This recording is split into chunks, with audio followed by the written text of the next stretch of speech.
주의 성령의 강물이 나를 채우고 넘쳐 온 땅에 흘러가는 꿈을 꾸네.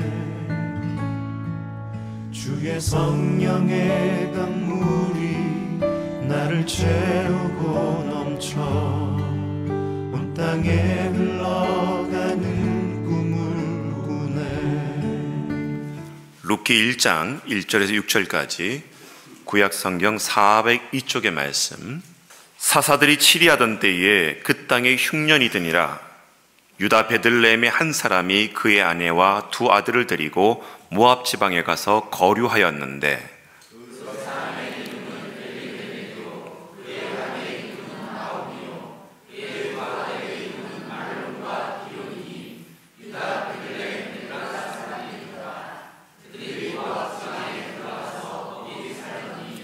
나오미의 남편 엘리멜렉이 죽고 나오미와 그의 두 아들이 남았으며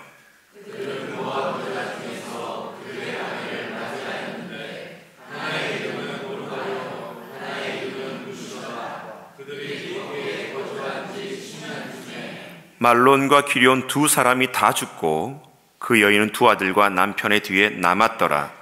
그 여인이 모압 지방에서 여호와께서 자기 백성을 돌보시사 그들에게 양식을 주셨다 함을 듣고 이에 두 며느리와 함께 일어나 모압 지방에서 돌아오려 하여. 아멘. 오늘부터 이제 루키 말씀을 가지고 한 8주 정도 하나님의 은혜를 나누고자 합니다. 2005년 당시에 일본에서는 커다란 재난사고가 벌어지게 되는데 그것이 열차 궤도 이탈 사건이었습니다. 후쿠오카를 가던 열차가 그만 제한속도가 70km였음에도 불구하고 이 열차를 운행하고 있었던 운전사의 그런 과실로 인해서 무려 110km 이상의 속도를 내면서 열차가 곡선 주간에서 이 열차가 이탈을 하게 되고, 그리고 이탈했던 열차가 바로 철로 옆에 있었던 아파트에 충돌하면서 무려 사망자가 여러분 107명에다가 중상자가 526명이 중상을 당하는 그런 끔찍한 그런 재난 사고가 있었습니다. 이 사건 속에서 자기의 가족이 사망하게 됐던 아내와 또 사랑하는 여동생이 사망하게 됐었던 유가족 대표의 아사노란 인물이 또다시 일본 사회에 이런 커다란 재난과 끔찍한 일이 벌어지지 않도록 무려 10년 동안 정부와 기업을 상대로 이런 재난이 더 이상 발생하지 않도록 그 참사의 재난을 사회화시켜서 더 이상 이런 일들이 나타나지 않도록 고군분투했던 얘기가 그 마스모토 하지모라는 사람이 썼던 궤도 이탈이라는 책이 있습니다. 2005년도니까 한 19년 정도에 지어진 책이잖아요. 이 책을 통해서 저희 나라에도 2014년도에 세월호 사건 때의 유가족들, 그리고 2년 전에 벌어졌던 이태원 참사 사건들을 통해서 그 많은 유가족들이 사회와 정부와 또 기업 가운데에 어떻게 이런 끔찍한 재난이 벌어지지 않고 똑같은 실수를 반복하지 않도록 해야 되는지에 대한 많은 도전과 위로를 받았던 책이 바로 이 궤도 이탈이에요. 책의 내용의 결론은 그런 재난은 어떤 한 사람의 실수라기보다는 국가적인 시스템, 사회적인 시스템, 기업의 시스템이 뭔가가 재난이 일어날 수밖에 없는 그런 구조가 있기 때문에 한 사람의 책임이 아니라 모두가 이 실수를 기억하고 반복하지 않도록 깨달아야 됨을 강조했던 책이 바로 이 궤도 이탈이라는 책입니다. 저와 여러분 살아가면서 여러분 실수를 얼마나 많이 합니까? 저도 하루하루 일기장을 쓰다 보면 수없이 실수를 해요. 사람한테도 실수를 하고 또 이런저런 개인적인 일 때문에 실수를 하기도 하고 실수 없는 인생은 되지 않더라고요. 그런데 실수를 했다고 해서 내가 위축이 되거나 주눅이 드는 것이 아니라 그 실수 가운데에 참된 지혜를 얻게 됐을 때에 내 인생은 성장하고 성숙하게 되더라는 것입니다. 13년간 뉴욕타임즈의 베스트셀러였었던 아직도 가야 할 길이라는 책을 썼던 스카펙이라는 사람이 그의 책에서 주장하기를 인간은 대부분 사람들이 고통을 피하기를 원하고 그런 삶 가운데 어려움이 오면 그것을 외면하려고 하고 회피하려고 하지만 인간사에서 끊임없이 고통과 고난을 통해서 겪는 지혜는 정말 인간을 더욱더 소중한 가치가 있는 삶으로 만들 뿐만 아니라 그 고통과 그 어려움을 이겨내는 그 체험을 통해서 더욱더 성숙이 있고 성장이 있어지는 그런 법칙이 있다라는 거예요.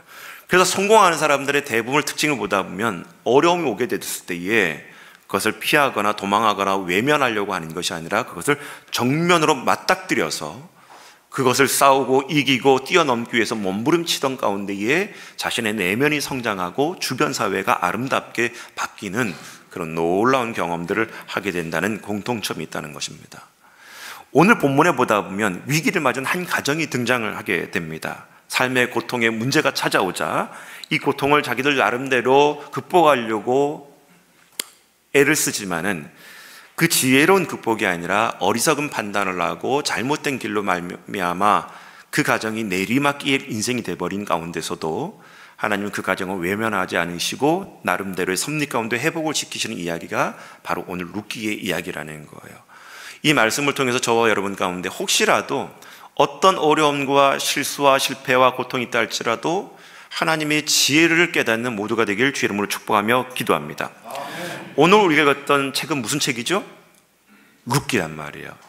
이 룻기 책을 보다 보면 앞에 사사기라는 책이 있고 뒤에 사무엘상이라는 성경책이 있습니다. 그러니까 간단히 얘기하면 사사기, 사무엘상과 같은 동시대적인 배경의 책인데 그 룻기의 시대적인 배경을 설명해 준 구절이 룻기 1장 1절인데 이렇게 기록되어 있습니다.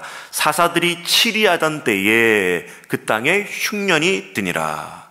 사사들이 치료했다라는 것은 앞에 있는 사사기 책과 똑같은 동시대적인 배경인데, 그러면 사사시대의 사회적 배경은 문화는 어떻게 되느냐, 분위기가 사사기상 2장 10절에서 12절 말씀 같이 읽겠습니다. 시작. 그 세대 사람도 다 그 조상들에게로 돌아갔고 그 후에 일어난 다른 세대는 여호와를 알지 못하며 여호와께서 이스라엘 위하여 행하신 일도 알지 못하였더라.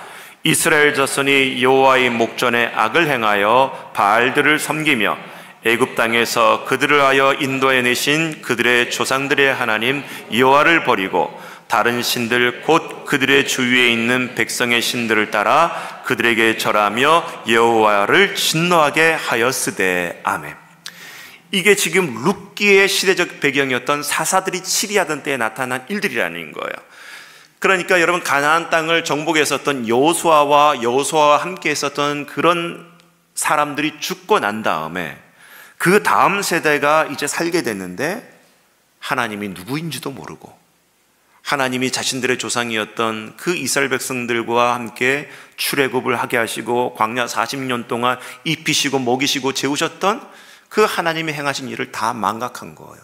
심지어 하나님이 제일 싫어하셨던 그 우상 숭배를 가나안 땅에 인근에 있었던 그 부족들과 족속들의 우상을 숭배하면서 그들 앞에 절을 하고 있었던 안타까운 영적인 타락의 시대가 바로 이 시대라는 거예요. 그래서 사사기 2장 뒷부분을 보다 보면 이렇게 막무가내로 살아가고 있었던 이스라엘 백성들에게 하나님께서 채찍질하기 위해서 고난과 연단을 시키시는데 이방 민족이 쳐들어오기도 하고, 오늘 이 룻기 1장처럼 그 가나안 땅에 바로 흉년이 찾아오게 하면서 먹고 사는 문제에 대한 괴로움도 하나님께서 그들에게 가져다 주는 것을 보게 됩니다.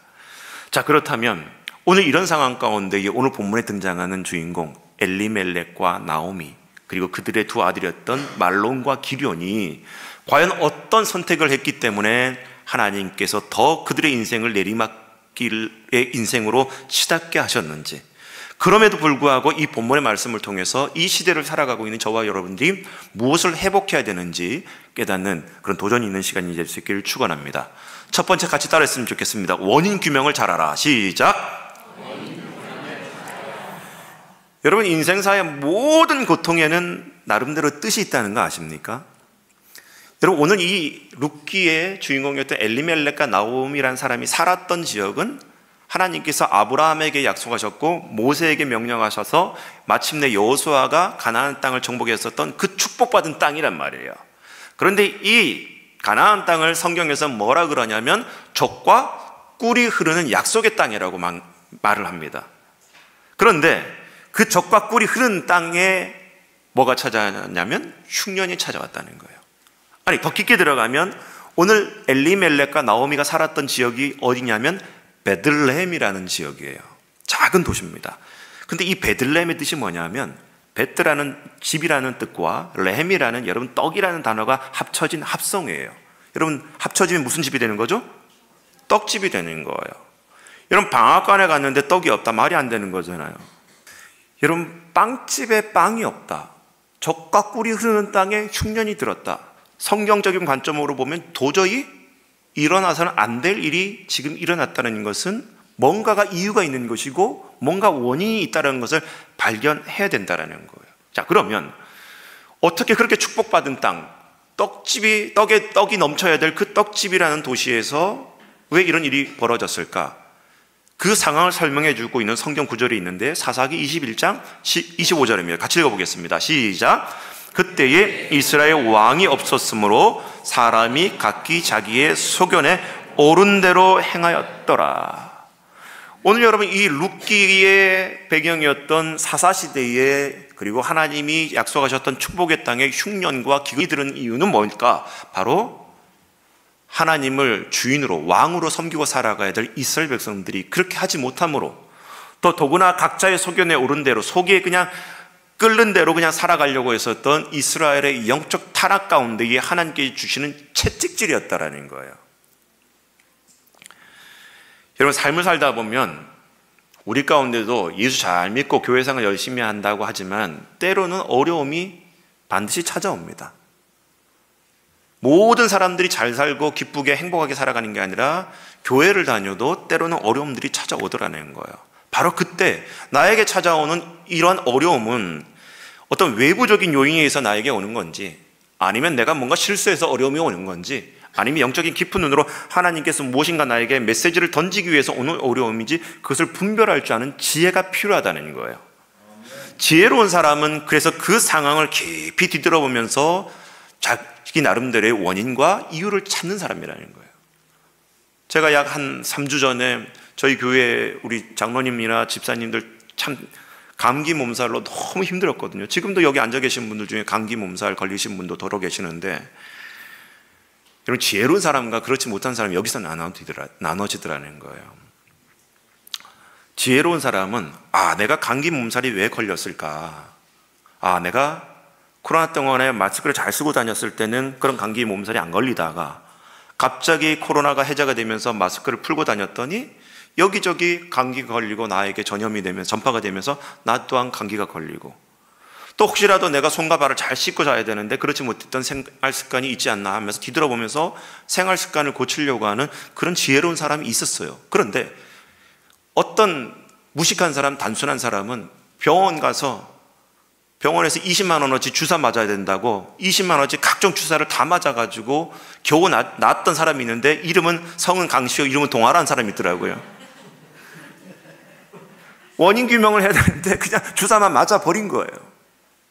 그게 뭡니까? 지혜가 있는 사람과 지혜가 없는 사람의 모습이다라는 거예요.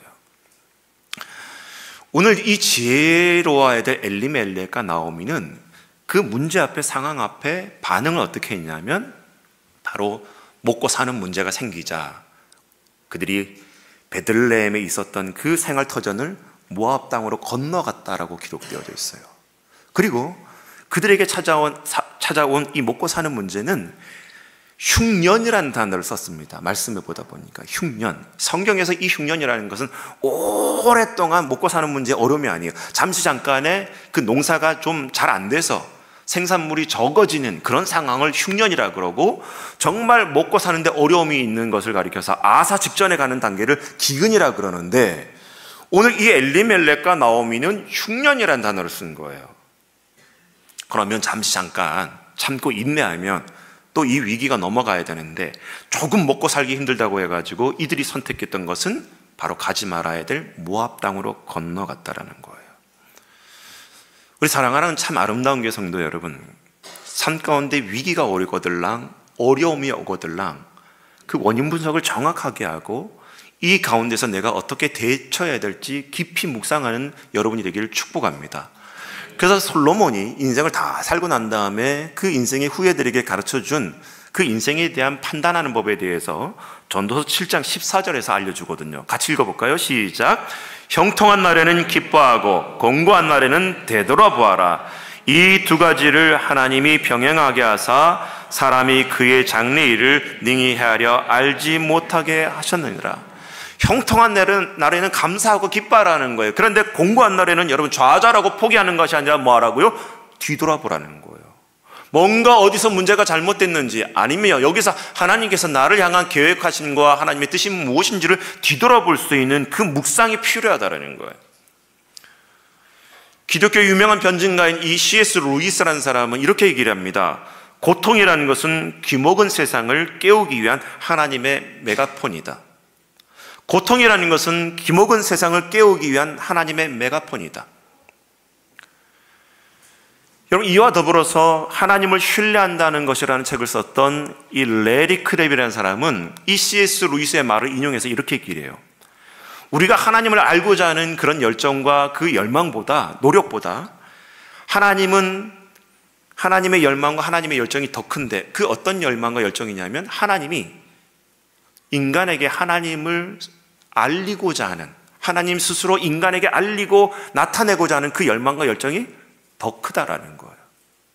이해되십니까?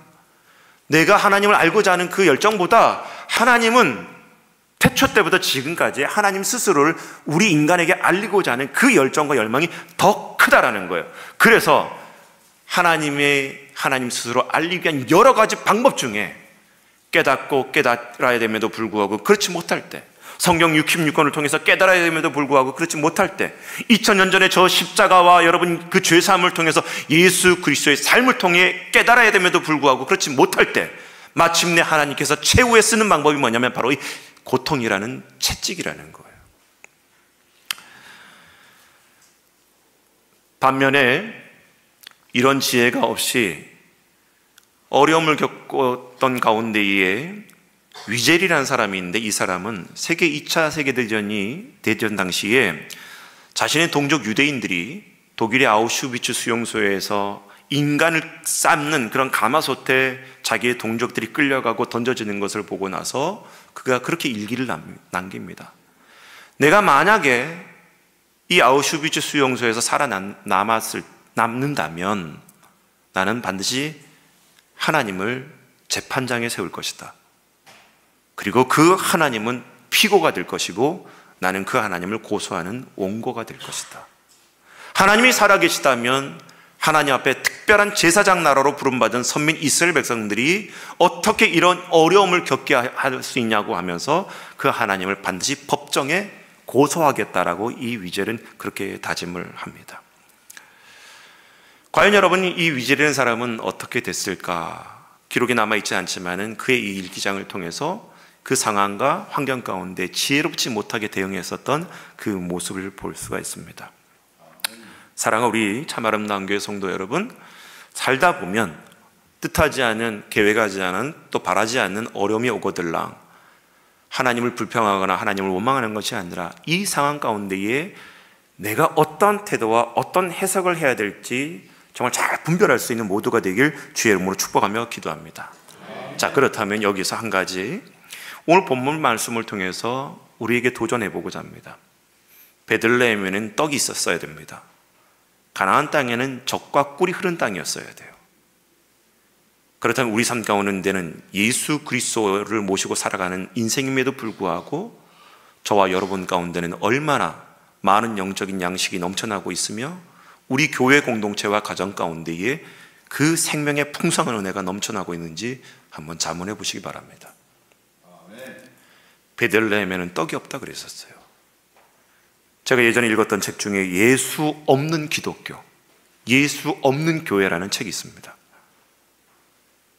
많은 사람들이 교회를 다니고 예배를 드림에도 불구하고 예수와 상관없는 신앙, 예수가 없는 복음, 그저 교회에 드나드는 목적이 내 인생 잘 되고자, 내 자녀들을 복받게 하고자, 내 가정이 평탄케 하고자 하는 그런 열망 가운데에 살다 보니, 지내다 보니 교회 와서도 죄와 십자가와 부활과 구원과 해결한 단어는 여러분 듣기 싫어하고 오직 복받으라는 그 내용만을 기다리면서 목사님의 설교가 그렇게 울려지기를 기대하는 마음으로 오는 성도들이 부지기수라는 거예요. 교회 안에 복음을 잃어버린 지 오래가 됐습니다. 내 가정 가운데, 내 삶 가운데 죄와 십자가와 그 생명의 떡이신 예수 그리스도의 본질에 대해서 잃어버린 지 너무나 오래가 됐다라는 거예요. 여러분, 이 모습이 어찌 뒤돌아보면 베들레헴의 모습이었고, 여러분 그 가나안 땅의 이스라엘의 모습이지 않았겠습니까? 예수님께서는 요한복음 6장 35절에 오병이의 기적을 베풀고 나서 이런 말씀을 하십니다. 같이 읽어보겠습니다. 시작. 예수께서 이르시되 생명의 떡이니 내게 오는 자는 결코 줄이지 아니할 터이요 나를 믿는 자는 영원히 목마르지 아니하리라. 사랑하는 참아람당 교회 성도 여러분, 여러분을 배부르게 할 것은 저 세상의 것들이 아니라 영원한 생명의 떡이신 예수 그리스도임을 깨닫고 믿는 모두가 되기를 주의 이름으로 축복하며 기도합니다. 바라기는 혹시라도 매일같이 유튜브를 여러분 서치하면서 나한테 좋은 얘기, 나를 기쁘게 하는 얘기, 내 인생 가운데 잘되게 하는 얘기, 이런 얘기보다는 여러분 마음 가운데, 삶 가운데 죄를 지탄을 하고 예수님의 십자가를 여러분 선포하고 복음을 복음답게 선포하는 그 말씀을 들을 수 있는 모두가 되길 주의 이름으로 축복하며 기도합니다. 두 번째 따라했으면 좋겠습니다. 궤도 이탈은 금물이다. 궤도 이탈하지 말라는 거예요. 오늘 말씀에 보면 엘리멜렉과 나오미가 두 부부잖아요.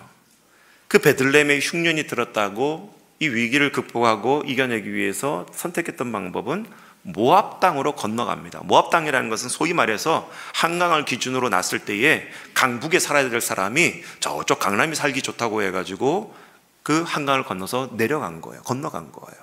그런데 오늘 말씀에 보다 보면 이 모압 땅을 가게 된 그 엘리멜렉과 나오미의 가족을 보다 보면 어떻게 표현하냐면 1절에서는 그곳에 거류했다라고 기록되어져 있어요.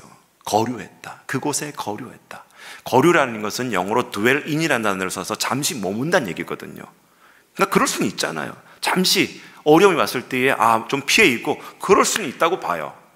근데 이것도 심각한 문제거든요. 근데 더 심각한 문제는 2절에 보다 보면 그 모압 땅에 거류해야 된다고 난 다음에 2절에서는 그들이 모압 지방에 들어가 뭐 했다고요? 아예 살아버렸다라는 거예요. 자신이 있어야 될 고국을 그냥 팔아버리고 그냥 이 땅이 여기가 좋아 보이니까 거기서 머물며 살았다라고 기록되어져 있는데 이게 여러분 얼마나 심각하냐 하면 신명기 23장 3절에서 6절에 보다 보면 이 모압에 대해서 하나님께서 얼마나 저주하시는지 보세요. 암몬 사람과 모압 사람은 여호와의 총회에 들어오지 못하리니 그들에게 속한 자는 10대뿐 아니라 영원히 여호와의 총회에 들어오지 못하리라. 그들은 너희가 애굽에서 나올 때에 떡과 물로 너희를 길에서 영접하지 아니하고 메소포타미아의 부돌 사람 부올이 아들 발람에게 뇌물을 주어 너희를 저주하게 하였으나 내 하나님 여호와께서 너를 사랑하심으로 내 하나님 여호와께서 발람의 말을 듣지 아니하시고 내 하나님 여호와께서 그 저주를 변하여 복이 되게 하셨나니 내 평생에 그들의 평안함과 형통함을 영원히 구하지 말지니라. 정말 사랑의 하나님이 어떻게 이 모압과 암몬 족속을 얼마나 이렇게 여러분 야단치며 저주하고 있는지 그 이유가 뭘까? 여러분 암몬과 모압의 아버지는 누구죠?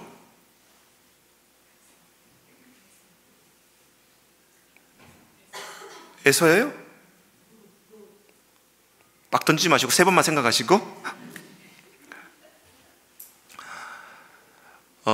소돔과 고모라 성이 멸망했을 때에 그리고 누가 탈출하게 되죠?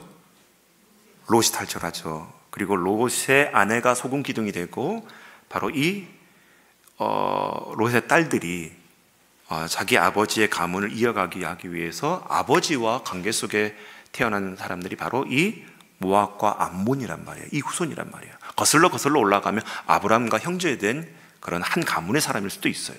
그런데 이 암몬과 모압이 자신의 친척 형제였던 이스라엘에 대해서 이 모압 땅을 지나가려고 했을 때 방해를 하고 해코지를 하고 저주를 합니다.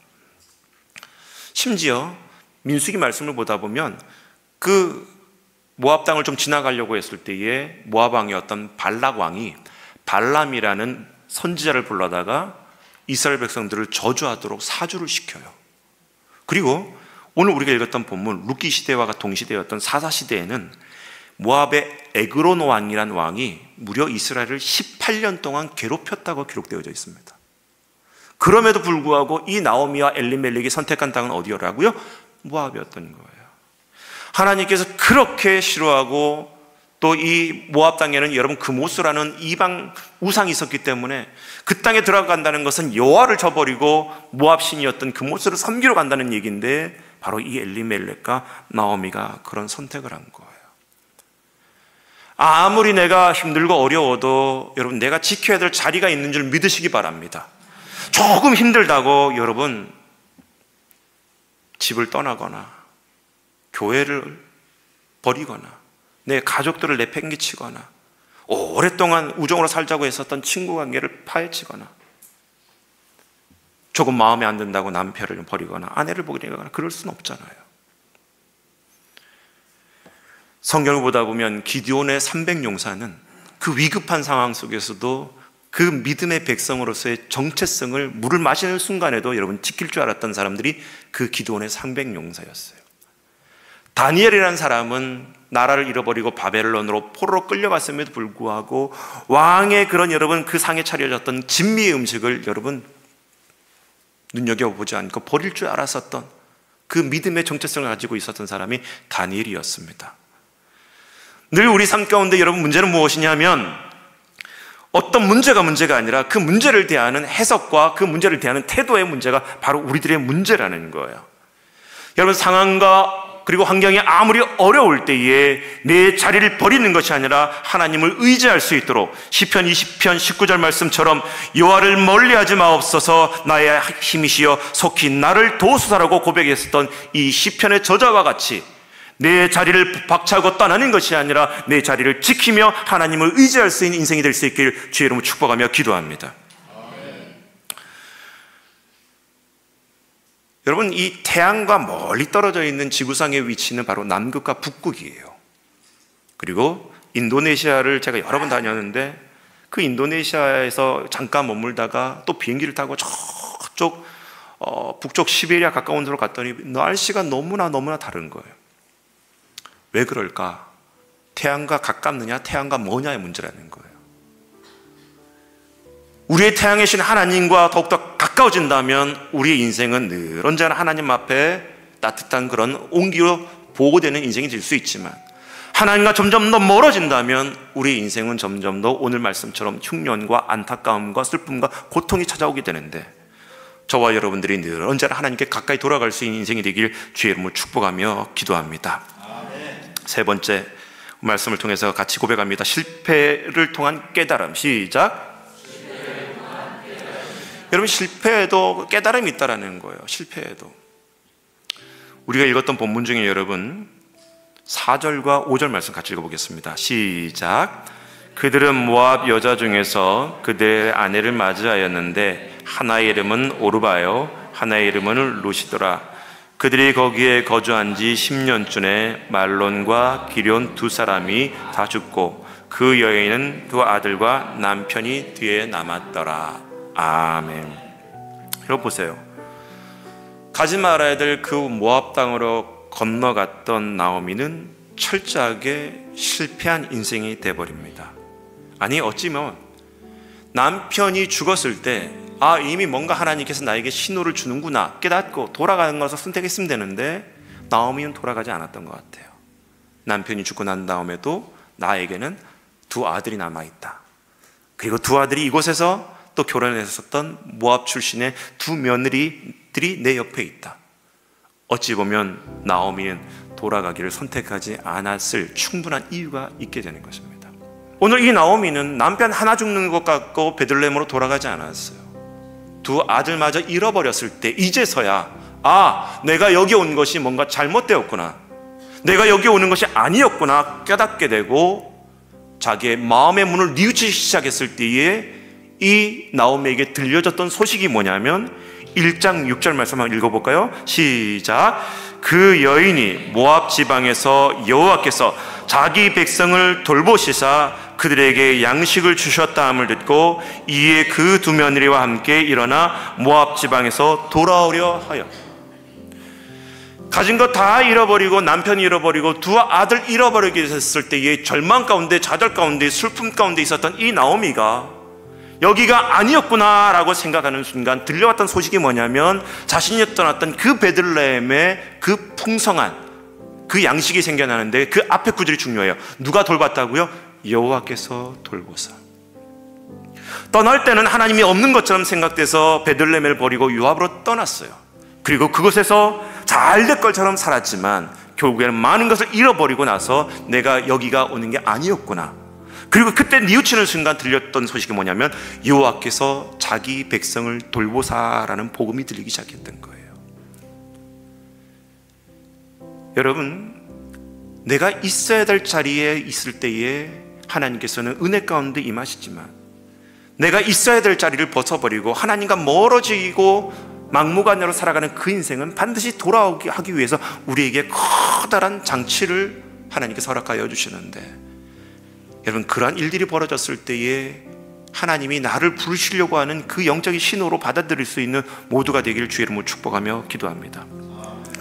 오늘 이 나오미의 인생을 통해서 하나님께서 주신 교훈이 있어요. 여러분, 실패는 실패로 끝나는 것이 아니라 실패 가운데 깨달음이 있다는 거예요. 내가 하나님을 멀리 떠났더니 내 인생은 결국 아니었구나.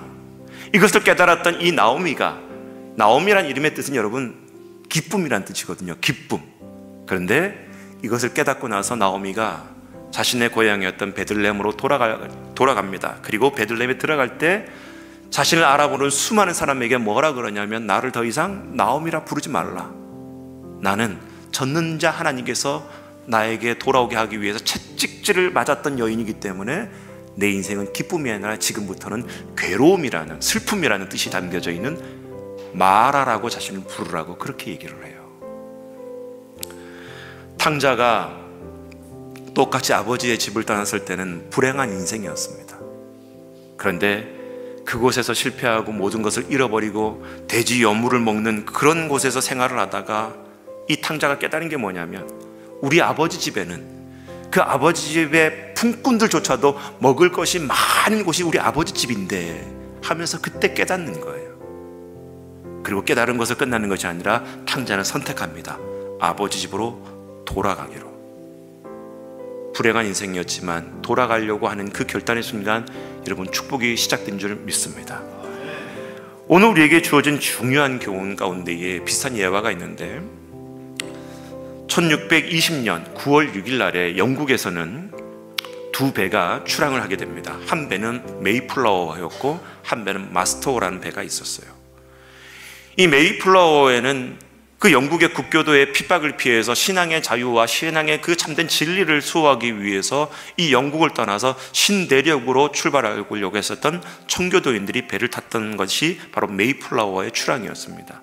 반면에 또 옆에 같은 시간에 출발하고 있었던 마스터워란 배에는 남미에 커다란 금광이 발견되는 그런 곳이 발견됐다고 해서 이 금을 캐서 일확천금을 얻어서 부귀영화를 누리려고 했었던 수많은 남영대들이 가족을 버리고 자기 일터를 버리고 생계를 버리고 그 배에 타서 올라가서 출항을 하게 됩니다. 시간이 흐릅니다. 어떤 일이 벌어졌을까?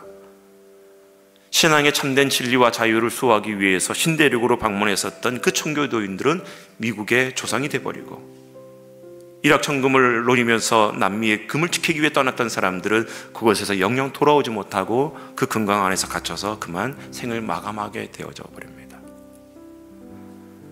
인생은 선택이라고 말을 합니다. 내가 무엇을 선택할 것이냐. 매 순간순간마다 선택의 그 기로에 서 있을 때에 하나님께서 원하시는 그 길을 선택할 수 있는 우리 모두가 될 수 있기를 주의 이름으로 축복하며 기도합니다. 하나님께서 오늘 우리에게 주신 귀한 말씀이 있습니다. 이사야 55장 6절과 7절 말씀 같이 읽어보겠습니다. 시작. 너희는 여호와를 만날 만한 때에 찾으라. 가까이 계실 때에 그를 부르라. 악인은 그의 길을, 불의한 자는 그의 생각을 버리고 여호와께로 돌아오랴. 그리하면 그가 긍휼히 여기시리라. 우리 하나님께로 돌아오라. 그가 너그럽게 용서하시리라. 아멘. 오늘 이 룻기 1장 1절에서 6절까지 주시는 말씀이 우리에게 교훈이 되기를 바랍니다. 내가 있어야 될 곳은 바로 하나님의 그 생명의 떡이 있는 베들레헴이라는 거예요. 여러분들 가운데 이 생명의 떡이신 그 예수 그리스도가 여러분 삶에 얼마나 자리 잡고 있는지, 얼마나 가까이 하고 있는지 자문해 볼 수 있기를 바랍니다. 그리고 혹시라도 겉으로는 예수님을 모시고 살아가는 것처럼 보이지만 내 삶에 뭔가 영적인 흉년이 다가오거들랑 이 문제가 어디서부터 출발했는지, 그리고 그 흉년으로 인한 아픔과 어려움과 또 괴로움이 찾아올 때에 하나님께서 내 마음 가운데 두드리는 그 영적인 신호가 무엇인지 분별할 수 있기를 축원합니다. 그리고 그 노크 소리가 들릴 때에 하나님의 그 메시지는 다른 것이 아니라 너가 있어야 될 곳으로 돌아가라는 그 메시지인 줄 알고 여러분 순종하고 내가 있어야 될 그 예수님 앞에 자리에 돌아갈 수 있는 모두가 되길 주의 이름으로 축복하며 기도합니다. 채워주소서, 부어주소서.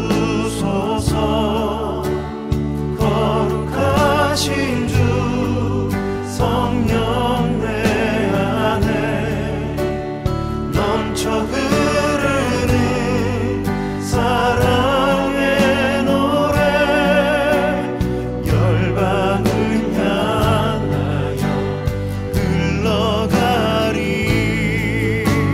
채워주소서, 부어주소서.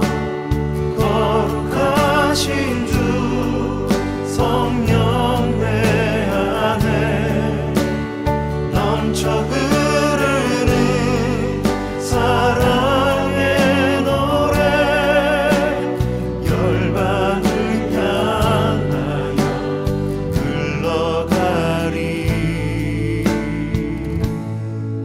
주의 성령의 강물이 나를 채우고 넘쳐 온 땅에 흘러가는 꿈을 꾸네.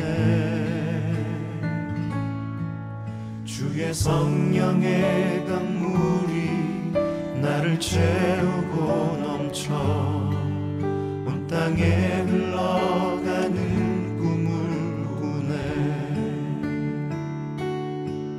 주의 성령의 강물이 나를 채우고 넘쳐 온 땅에 흘러가는 꿈을 꾸네.